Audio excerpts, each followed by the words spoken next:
Here's a mistake I see lots of people make when it comes to losing body fat. And if you avoid this entirely in 2025, you're going to make losing fat way easier. And that is eating way too early. Now, a lot of people, as soon as they get out of bed, one of the first things they do is they go and eat straight away. And this is almost like a habit of doing it rather than the fact they're actually hungry. And when we're trying to lose fat, it's almost like a game. We want to make the game as easy to play as possible. And what we actually want to do is we want to try and delay that first meal as much as we can, so we almost shorten down the eating window. Now, what a lot of people actually think is that for them to go to the gym or for them to go and do some cardio, they need to eat something to almost be fueled, for them to have energy, because that's kind of what they've always been told, that breakfast is the most important meal of the day. That's not how it works, and that's definitely not how things work when it comes to losing body fat. The most important thing when it comes to losing body fat is that you remain in a calorie deficit, which means that you are essentially burning more calories than the amount of calories that you can consume. So it makes sense to try and shorten down your eating window as much as possible, because you're just not giving yourself as much time to be able to overconsume on calories, which means that losing body fat can be made a lot simpler.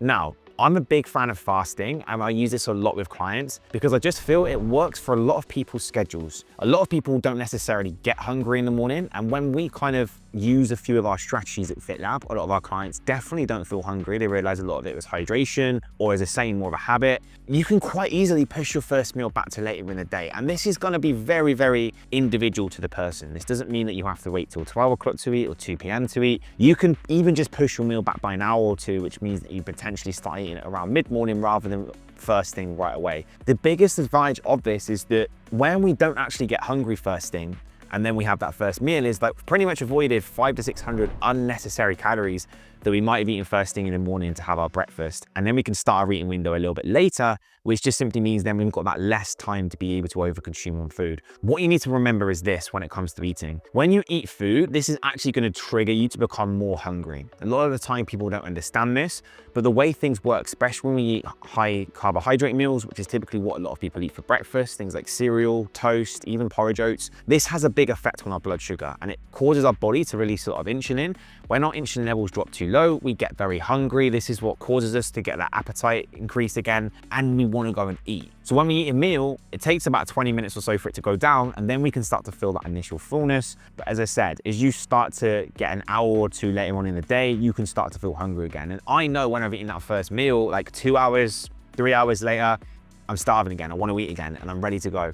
And sometimes when I get this hunger, it's hard to be able to kind of say no. Whereas often when we don't eat in the morning, we don't experience any real form of hunger pan until we get later on in the day, because blood sugar levels are a lot lower, they're just a lot more stable, and you're not triggering the response to insulin. As humans, we can fast. We don't need to eat food. There's no need to eat food. We can go a long time without eating food without any real negative effects happening. So by actually pushing things back, you're not going to get that spike of hunger, and you can essentially just enjoy bigger meals throughout the daytime, which just makes fat loss way easier. So this isn't something that you have to do. This, for some people, just doesn't work. Some people decide that they need to eat first thing, and they decide that it works for their schedule, and they still get amazing results. But this isn't me telling you that you have to delay your first meal, you have to push calories back. But from experience, after working with a lot of clients, I've been able to help them with their fitness goals, we have identified that potentially just pushing that first meal back, especially as you get further into your fat loss phase, it can make a massive difference. You don't experience the same level of hunger, you fast throughout the morning, and you can just consume bigger food, bigger meals throughout the day. When you eat that first meal super early, let's say it's like 5, 6 a.m., you're probably then just going to be constantly hungry throughout the day. And I've spoken to so many people who experience this, and by the time they get to like 4 or 5 p.m., they've consumed all of their calories. And what do we know about fat loss? It's the time before bed, 8, 9, 10 p.m., where we are at our most dangerous, when we know that we're getting hungry, we're watching the TV, and we want to go and smash the biscuits in.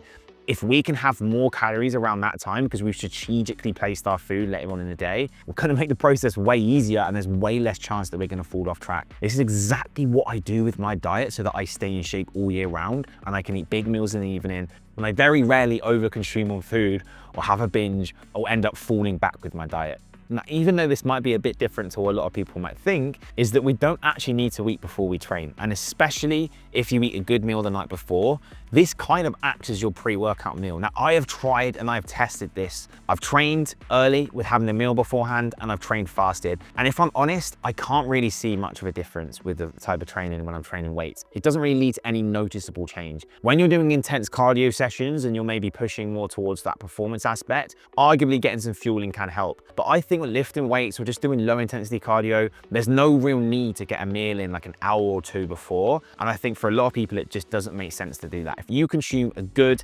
carbohydrate and protein rich meal with some healthy fats in the night before, that's going to sit on you overnight. Glycogen stores are going to be nice and full. You wake up in the morning, you get hydrated, you take some caffeine when your body's nice and responsive in that fasted state, you're going to hit that session hard. You can have rocket fuel, and then you can get that first meal on board maybe an hour or two after that you've trained, and you can start your eating that little bit later on in the day. So anyway, guys, I want you to try this tip and give it a go this year. If you feel like potentially the evenings have always been times that you've struggled with, be self-aware. Ask yourself in the morning, are you actually hungry, or is it more of a habit? You know, if you drink some water, maybe you get some sea salt, or you just get some electrolyte tablets on board as well to get you nice and balanced in regards to your hydration. See if you're genuinely hungry. And if you're not, just have a coffee, leave it a couple of hours, and then have your first meal. Start experimenting with meal timings. They're very individual. Every single person will have a different schedule, which means that it's going to not necessarily be the same for everybody. When you start to understand how your body works, kind of a bit around your daily schedule, you start to build a meal structure that will work for you.